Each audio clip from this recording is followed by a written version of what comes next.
I was driving back home from my parents' place. The last couple of weeks, I had been up to my ears finishing their renovation.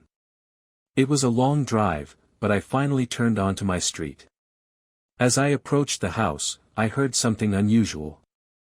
It wasn't just noise, it was chaos. Loud thuds, scraping, and banging. My first thought was that someone broke in. I parked the car and entered the house cautiously. The sounds were coming from inside, so I went straight for the drawer in the hallway where I kept my pistol. I didn't think twice. If something was going on, I needed to be ready. I moved further into the house, and I nearly lost my grip on the gun. The place looked unrecognizable. Furniture was shoved aside, the carpet was rolled up, and the wallpaper I had paid good money for, was half ripped off the walls. Scraps of it littered the floor. I felt anger boiling inside me as I turned the corner and saw my wife standing there with her hands on her hips, like she had done something amazing. "What the hell is going on here?" I asked sharply. Without even flinching, she replied, "We have a problem that needs to be fixed immediately." I decided we need a full renovation, so I started with the wallpaper. "What?" I couldn't believe what I was hearing. "Are you serious? I just finished the work at my parents' place, and now you're telling me I've got another renovation lined up?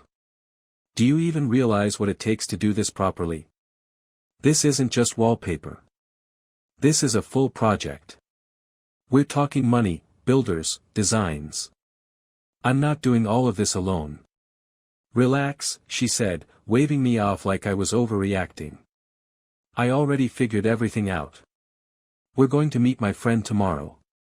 Her husband handles everything, projects, construction, and all the work from start to finish." That caught me off guard. Wait a minute, he does all that? What is he, an engineer? Does he have a crew? "Of course," she said casually, "he handled their renovation, and you'll see how good it turned out. We're going tomorrow since you're off work. Try to make a good impression, okay?" The next morning, we got up early, and I found out we were driving to another town. She hadn't mentioned it was this far. We pulled up to a tidy house, and the moment the door opened, I froze. I recognized the woman immediately. I didn't know her well, but her reputation spoke for itself. She used to bounce from one guy to the next and wasn't shy about backstabbing people when it suited her. I looked at my wife with disbelief, but she rolled her eyes and muttered, "Just go inside." Inside, the woman was completely different from how I remembered her. She was polite, smiling too much, and offered to make us coffee like she was hosting a royal visit. I sat down stiffly, still skeptical. "You're sure you want to deal with someone like her?" I asked my wife quietly. "She's changed," she insisted. "She settled down after getting married. People change, and you'll see." Moments later, her husband came in. He was a big, solid man who carried himself like someone who was used to being in charge. We shook hands, and I respected his grip. We all sat down, and my wife dove right into her plan for the house. She explained that she wanted a full renovation, top to bottom. We talked for a while, and eventually, he nodded. "All right, I'll bring my crew by on Sunday to check out the house and see what's what. Then we can make a plan." He paused and added, "But I should warn you, my team is a bit rough around the edges. They're good workers, but young. If they act up or say something stupid, don't take it personally." I raised an eyebrow at that but didn't say anything. We wrapped up, said our goodbyes, and started the long drive home. I sat in silence most of the way, still annoyed about what I had walked into the day before. My wife, on the other hand, seemed satisfied with how the meeting had gone. I didn't trust any of it, but I figured I'd wait and see what these people could actually do. The last day of my weekend started earlier than I expected. I was still in bed when I heard movement in the apartment, loud footsteps, tearing sounds, and my wife's determined mumbling. I got up, still half asleep, and found her tearing down the remaining wallpaper with manic energy. Before I could ask her what she was doing this time, there was a loud knock at the door. I sighed. I was still in my boxers, hadn't washed up yet, and this was not how I wanted to start my morning. I threw on some clothes quickly and opened the door. What greeted me felt like something out of a movie. A guy in a perfectly tailored beige suit stood there like he had just come from a fashion show, flanked by a pack of young men who looked like they had walked straight out of a gym, all confident smirks and cocky energy. They poured into the house like they owned the place, shouting greetings and tossing out jokes I wouldn't repeat in polite company. It didn't take long before one of them made an inappropriate comment about the house. I didn't hesitate. I turned to him, pointed, and said firmly, "Close your mouth and do your job." The room fell quiet for a moment. Their leader, the guy in the beige suit, quickly stepped in and waved his hands. "Apologies," he said smoothly, "they're good workers. Just a little too relaxed sometimes." I stared at him hard but let it go. I wasn't in the mood for pointless arguments. The team spread out across the house, examining every corner. My wife followed them like a general overseeing her troops, throwing out ideas for what needed to be changed. I stayed behind, arms crossed, silently watching.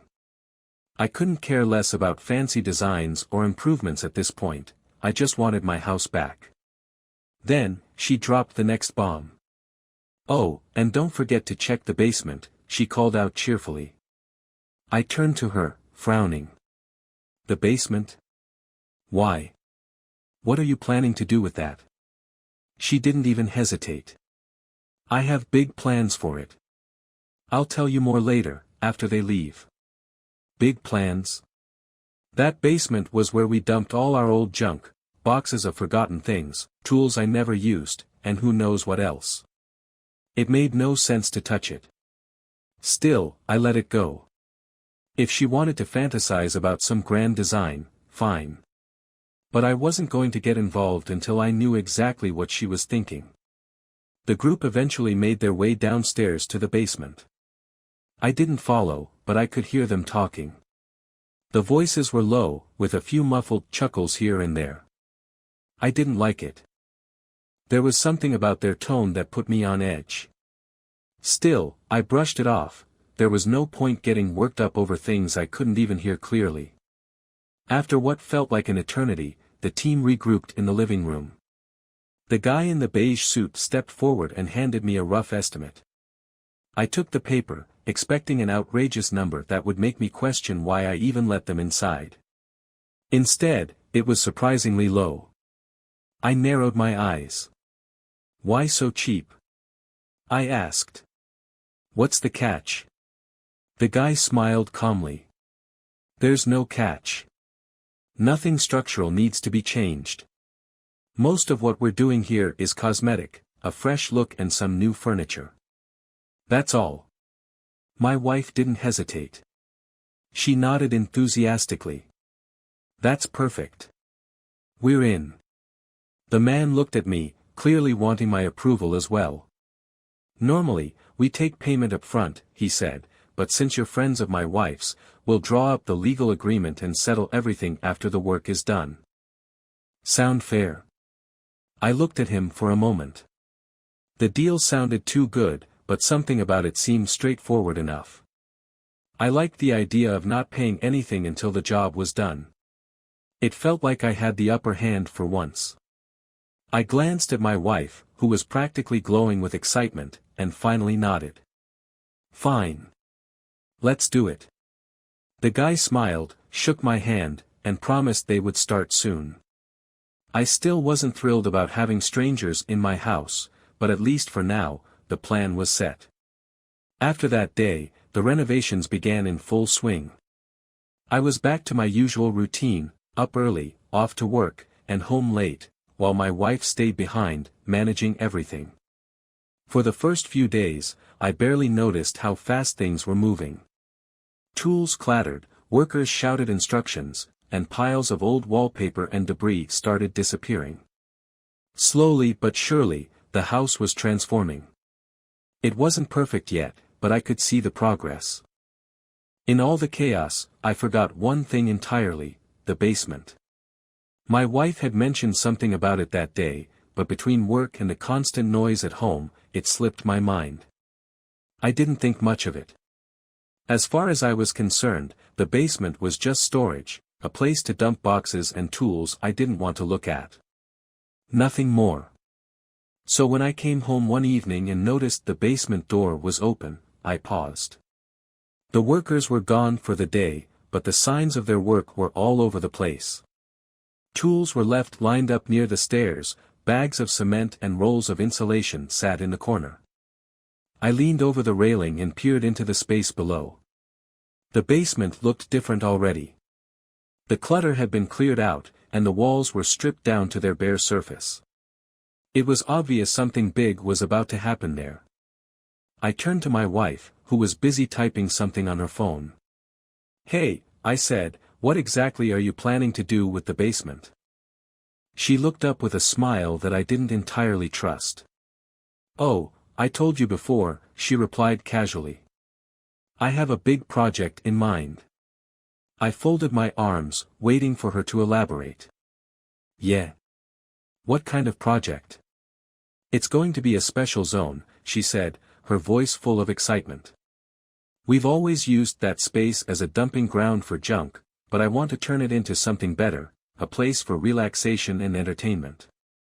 Think cozy couches, a giant bookshelf, and maybe even some red accent lighting to set the mood."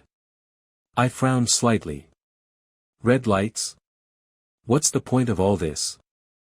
Who even needs that kind of setup?" She shrugged. "Why not? It'll be a nice place for us to unwind. A little personal corner of the house. Besides," she added, lowering her voice like she was sharing a secret, "I need to sort out a couple of things with someone special who's helping me finalize this idea. I might be home late tomorrow because of it." That got my attention. "Who exactly are you meeting?" "Don't worry about it," she said quickly. "It's nothing serious, just someone helping me bring the whole design together. The workers are coming again tomorrow while you're at work. You just need to check in when you get back and make sure everything's running smoothly." I stood there for a moment, processing what she'd just said. I didn't like vague answers, and I didn't like how secretive she was being about this whole, special project. But in the end, I decided not to push it. I was too tired to argue, and if she wanted to waste time turning the basement into her little idea of paradise, fine. As long as I didn't have to get involved, it didn't matter to me. "All right," I said finally, "I'll check in tomorrow." "Perfect," she said, flashing me another smile before going back to her phone. I shook my head, grabbed a drink from the fridge, and sat down on the couch. I didn't know what she had planned, and honestly, I wasn't sure I wanted to know. If the workers did their job without any issues, I'd be fine. For now, all I could do was roll with it. Okay, I thought to myself. We'll see where this goes. The next day, I got home right on time. The house was quiet, too quiet, and my wife was nowhere to be seen. As promised, the construction team was already there, scattered around, finishing up their tasks. I put my bag down and started to head toward the basement when I heard it. Voices. Low, muffled, but clear enough that I could make out what they were saying. I stopped in my tracks and listened. What I heard made my blood boil. The workers were talking about my wife, but not in any decent way.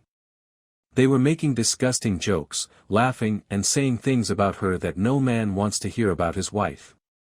They didn't hold back either, throwing in crude remarks and snide suggestions as if it was just harmless fun. I stood there for a second, my fists clenching, trying to decide what to do. I didn't think for long. Without another word, I stormed straight over to the loudest one, grabbed him by the front of his shirt, and yanked him up so fast his feet nearly left the ground.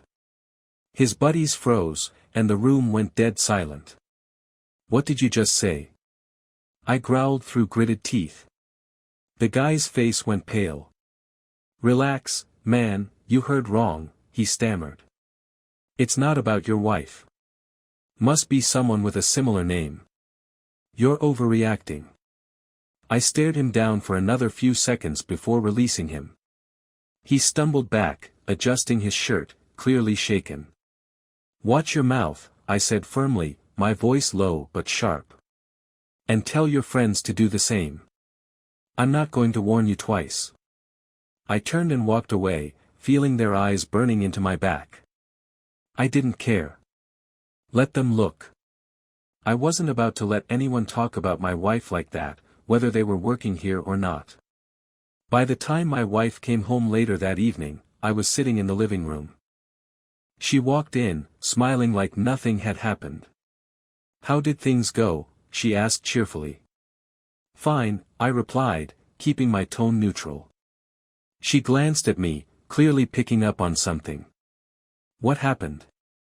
Nothing, I said, just a little misunderstanding with your workers. One of them said something out of line, so I handled it. She sighed dramatically, rolling her eyes. Seriously? Do you guys have to fight over everything? What was it this time? Doesn't matter, I said sharply. I'm not letting anyone talk like that in my house. She crossed her arms and looked at me with frustration. I get it, but try not to make everything a fight, okay? We still need them to finish the job, and the last thing I want is one of them leaving something half done because you scared them off. So I'm just supposed to let it slide? I asked, my voice firm. No, she admitted. I'm just saying be careful. I don't want a bigger mess on our hands. You know what happens when people hold grudges. You don't want to end up with something like a rotten egg hidden under a floorboard that stinks up the entire house. I leaned back on the couch, annoyed but unwilling to argue further. Fine. She seemed satisfied enough with that answer and moved on quickly. Oh, by the way, someone's coming by in a couple of days to finalize the plans for the basement, she added. He's going to do a full visualization of what I want to do down there. I grunted in response. Who is this guy? A designer, she said with a smile. You'll see. He's a bit unusual, specific, you could say. But trust me, he's talented. I didn't like the sound of that, but I let it drop. At this point, nothing surprised me anymore.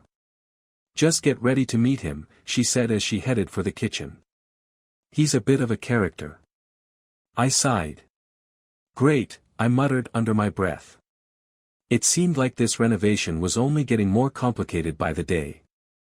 The weekend came around again, and I was hoping for a quiet day, just some time to relax after a long work week. Instead, the front door opened, and in walked my wife with a guy who looked like he had just stepped out of a tattoo convention. I'm not one to judge appearances, but this guy was hard to ignore. Tattoos crawled up his arms and neck, reaching even his knuckles. His face had multiple piercings, including a ring through his eyebrow and a stud in his nose. It was like he went out of his way to stand out. He walked in with the kind of confidence that immediately rubbed me the wrong way, nodding at me like we were old friends. Your wife said you're working on a basement project, he asked casually, his voice calm but too familiar for my taste. I didn't say anything at first. I just sized him up, trying to figure out why someone like him was here at all. After a beat, I replied flatly, she told me a little about it. My tone made it clear I wasn't thrilled. Great, he said, unbothered, as if my attitude didn't exist. Let's go take a look. Without waiting for me to respond, he grabbed a small bag he was carrying and headed toward the basement door. My wife gave me a look as if to say, just go with it, so I followed him down. Once in the basement, the guy got to work immediately. He pulled out a professional-grade camera and began taking pictures from every angle. He was thorough, kneeling on the cold concrete floor to get shots of the corners, stepping back to capture the entire room, even climbing onto a crate to snap photos of the ceiling. I stood to the side with my arms crossed, watching him silently. I wasn't sure what irritated me more, the fact that he acted like he owned the place or that I had no clue what my wife had told him. After finishing with the photos, he pulled out a sketchpad and pencil. I watched as he sat down on an old crate, completely at ease, and began drawing. His hand moved quickly, confident strokes filling the paper until a full layout started to take shape. After a few minutes, he looked up and grinned. "Here we go. Let me show you what we're thinking." He pointed to a section of the drawing. "Right here, we'll put an intimate chair, something with a unique design. And over here," he said, dragging his pencil across the paper, "this will be a large cross, sturdy, solid, something to hold weight." I blinked and stared at him, sure I'd heard wrong. "A cross? What are you talking about?" My voice came out sharp, my patience quickly running thin. The guy shrugged, looking completely unfazed. "Your wife said you wanted a special room. You know, something designed for intimacy, a private kind of setup. Trust me, I've done these before, and they always come out great." I turned to my wife, my eyes narrowing. "What the hell is he talking about? You said you wanted this to be a cozy room. A couple of chairs, maybe a bookshelf, something simple. Not this." She tilted her head, smiling like she hadn't just dropped a bomb on me. "And why can't it be both?" she asked innocently. "Think about it. Something unique, something just for us. A space where I can, you know, make you happy. Isn't that a good thing?" I stared at her, searching for the logic in what she was saying. There was none. I turned back to the guy, who was busy sketching as though we weren't even there. My instincts were screaming that this was a bad idea, but I didn't want to start a fight in front of a stranger. Instead, I let out a slow breath, forcing myself to stay calm. "Fine," I muttered finally. "If this is what you want." The guy packed up his things without a hint of urgency, slipping his tools and camera back into his bag. "I'll finalize this sketch and send over a digital version in a day or two," he said. "Trust me, it's going to look amazing. These projects always turn out better than people expect." "Yeah," I replied dryly, already regretting letting this whole thing slide. Before he left, my wife turned to me, still smiling like everything was perfectly normal. "Oh, by the way," she added casually, "the main guy, the one running the construction, said he needs to talk to you. He's coming by tomorrow." "What for?" I asked, immediately suspicious. "I don't know," she said with a shrug. "But he said it's something important. Just be ready for him, okay?" I sighed and rubbed the back of my neck, already dreading whatever tomorrow was going to bring. This renovation was getting more complicated with every passing day. It was another long day at work, and by the time I got home, all I wanted was to sit down and enjoy a quiet evening. Instead, I was greeted by the foreman of the construction team standing at my front door with a serious expression on his face. I could tell right away that something was wrong. "Listen," he started, scratching the back of his neck. "We've run into a bit of an issue. Your wife sent us an updated plan for the basement project, and, well, it's not cheap. The new design is going to cost a lot more than we originally discussed." I stared at him, waiting for the punchline, but there wasn't one. He named the new amount, and for a moment, I was sure I'd misheard. It wasn't just a little more, it was an entirely new figure, something that could burn a hole straight through my savings. Before I could respond, my wife appeared in the doorway, standing just behind the foreman. She looked at me with wide, pleading eyes, like a kid caught doing something they shouldn't. "It's not as bad as it sounds," she said quickly. "We're already halfway done, you know. 2 rooms are almost finished. It's just a little extra work in the basement." I held up a hand to stop her. "Let me think," I said sharply. Then I turned to the foreman. "Pause everything. Give me 2 days. I need time to figure this out." He nodded without argument. "All right. We'll hold off on the work for now. Just let me know what you decide." With that, he turned and left, leaving me standing there with my wife. As soon as the door closed, she started again. "Please, just hear me out," she said, stepping closer. "Look around you, the house is already changing. Doesn't it feel better? Doesn't it look better? We've come so far. I know it's expensive, but imagine how perfect it will be when it's done. This will be our dream home." "Our dream home?" I repeated, shaking my head. "You do understand that I'm the one working to pay for all of this, right? This isn't just some fantasy where money grows on trees. You're asking me to stretch myself thin for your ideas." She didn't back down.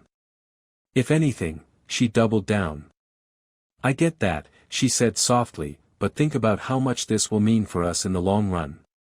Just one last push, and it will all be worth it." She started painting her picture again, how perfect the basement would be, how the house would feel brand new, how everyone would envy the work we'd done. I wanted to argue more, but I knew there wasn't a point.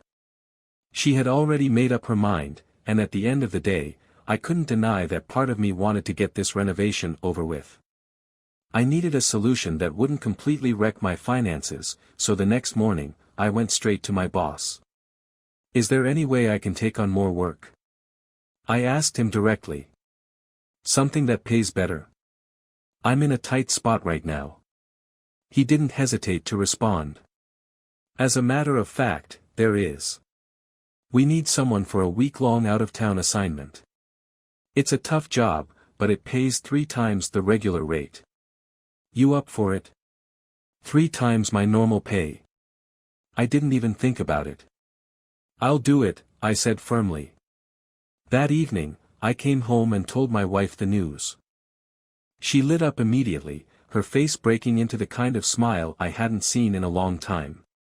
"Really?" she said, practically bouncing on her feet. "You'll do the trip? That's amazing." "Yeah," I replied, trying to sound less exhausted than I felt. "It's the only way to cover this without digging myself into a hole. Just remember, this is it. No more surprises." She nodded eagerly, still beaming. "I promise. This is going to be perfect. You'll see." At that moment, all I could do was hope she was right. By the time I got home that evening, I could tell something was off the moment I stepped through the door. The house felt different, not because of the renovations, but because of the workers. I walked into the living room and stopped dead in my tracks. There they were, half-dressed and acting like they were at the beach. Some of them were shirtless, others wore shorts so short they barely qualified as clothing. It was ridiculous. "What's going on here?" I asked sharply, looking at one of the guys who walked by like nothing was out of place. Then I turned to my wife, who was standing nearby, completely unfazed by any of it. She shrugged as if it was the most normal thing in the world.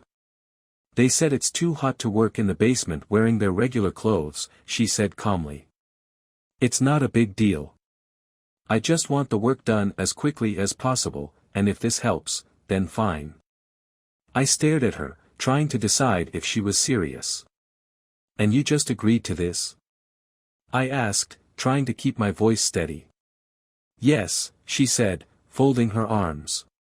"Why wouldn't I? The results are what matter, not what they're wearing." I didn't say anything else. I was already tired from work, and dealing with this circus act wasn't how I wanted to spend my evening. But as I walked past one of the workers, a kid who couldn't have been older than 25, I caught him smirking. It rubbed me the wrong way. The whole situation was starting to feel off, but I didn't have the energy to argue. "By the way," I said after a moment, looking back at my wife, "my boss confirmed my date for the trip. I'll be leaving in a week. 4 days, maybe 5. You'll need to manage everything here while I'm gone." Her face lit up like I had given her good news.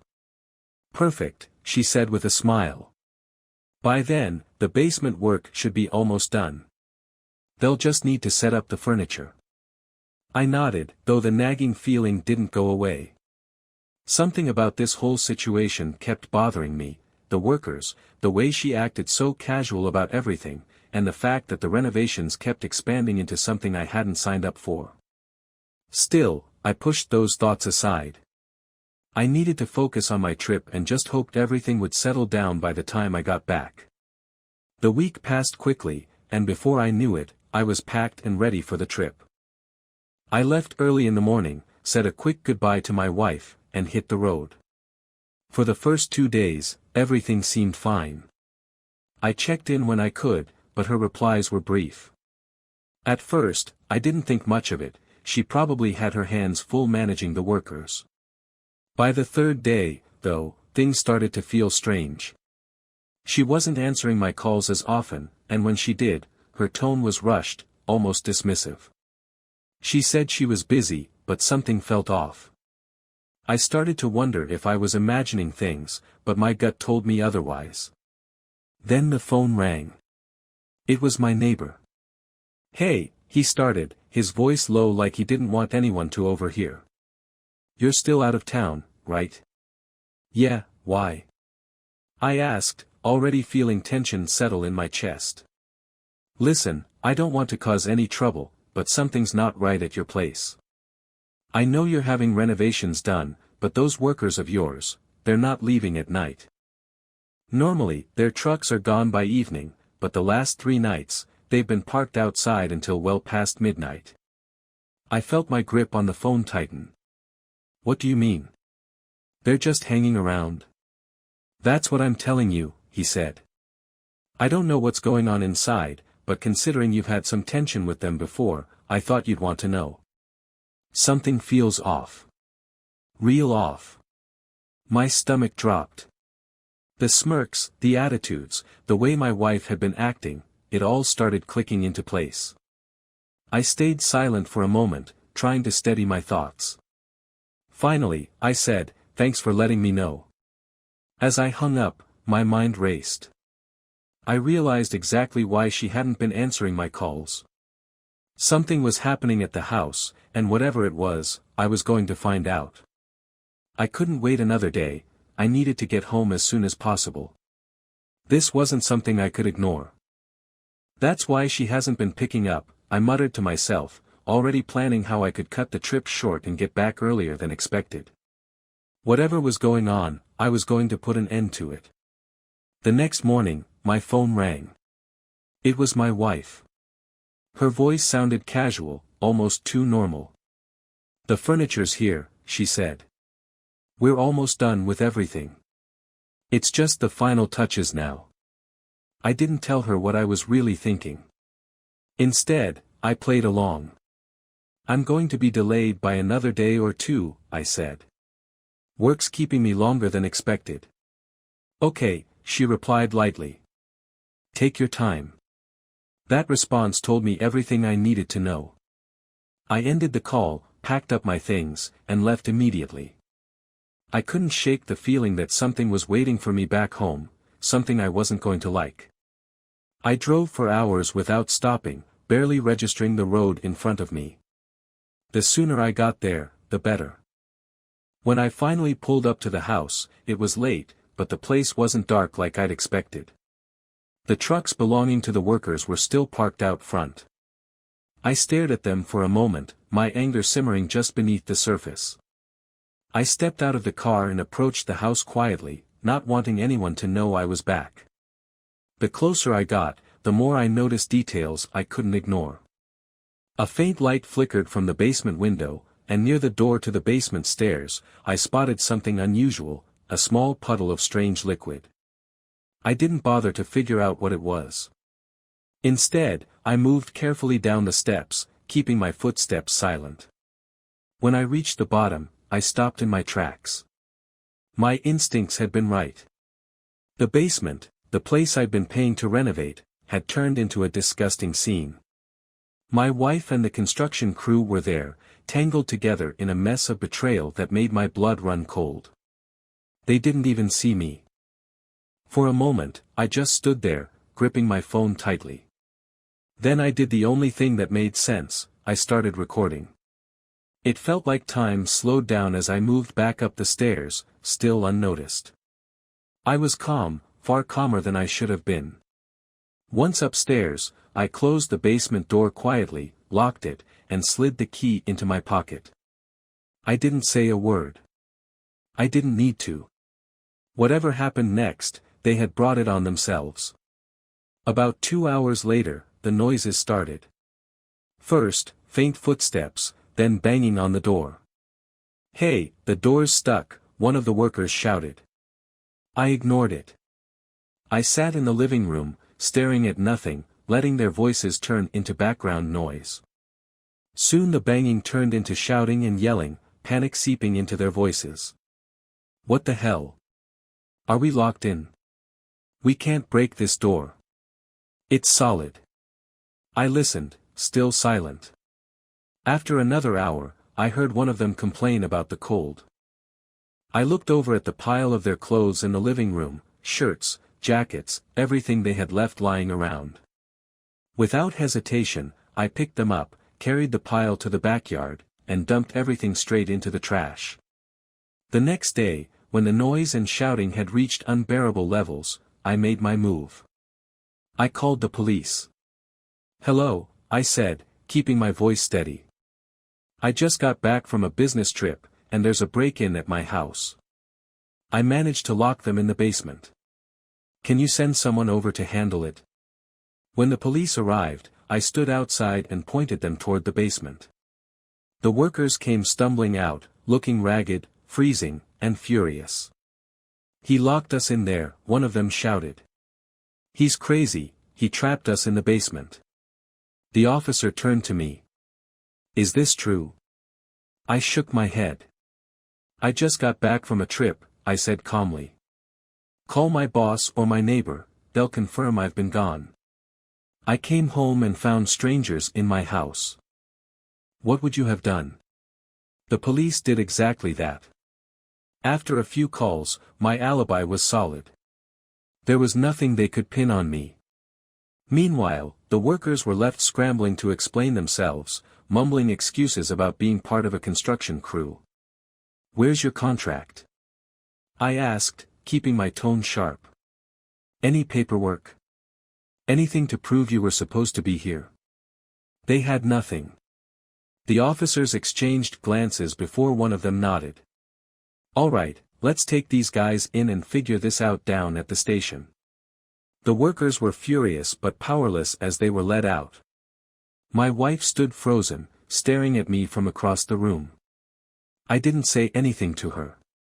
Not yet. I watched the officers haul the workers away before finally closing the door. For the first time in hours, the house was silent. I turned to face her, and we were finally alone. The moment the police left and the door closed, the silence between us felt heavier than ever. My wife stood frozen in the middle of the living room, staring at me with a mix of shock and anger. Finally, she broke the silence. "What the hell was that?" she shouted, her voice sharp and trembling. "You had no right to lock them in there. What were you thinking?" I didn't raise my voice. I just looked at her and said coldly, "No, you had no right. You didn't have the right to betray me like that, to humiliate me in my own house. So I suggest you keep your mouth shut." She flinched, but instead of backing down, she got louder. "You can't talk to me like that. I'm your wife." "Not for long," I shot back. I turned away from her and walked straight to the bedroom. She followed, still shouting, asking what I thought I was doing. "I'm packing your things," I said without even looking at her. I opened the closet, grabbed an empty suitcase, and started tossing her clothes into it one by one. "You can't just kick me out," she screamed. "I have as much right to this house as you do." That made me pause. I turned to face her, and my voice stayed steady.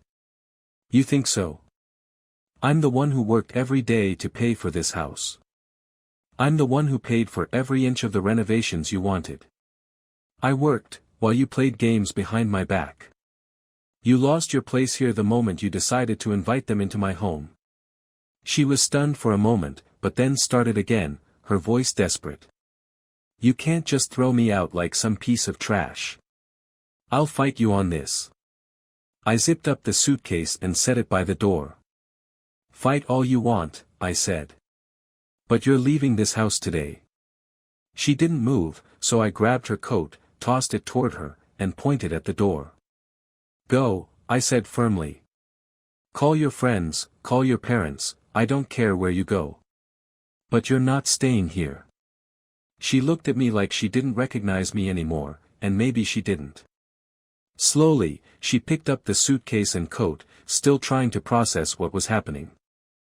As she walked to the door, she turned back. "You'll regret this," she said bitterly. I shook my head. "No, I won't." I opened the door, watched her step outside, and closed it behind her without another word. The divorce process was quick. She had no ground to stand on. The house was in my name, bought with my money. I presented the video evidence to my lawyer, everything I'd recorded in the basement that day. He didn't even need to say much in court. The proof spoke for itself. My wife's lawyer tried to argue for sympathy, but the judge wasn't having it. In the end, the divorce was granted without any complications. She got nothing, no part of the house, no compensation, no alimony. I made sure of that. She left with the clothes on her back and the suitcase I packed for her that night. Afterward, the house felt empty for a while, but it was better that way. I changed the locks the same day the papers were signed and tossed out every piece of furniture that reminded me of her. I kept the basement door locked and let it stay empty, a reminder of what happens when you let the wrong people into your life. It was over. She was out of my life, and I had my house back. For the first time in a long time, I felt like I could breathe again.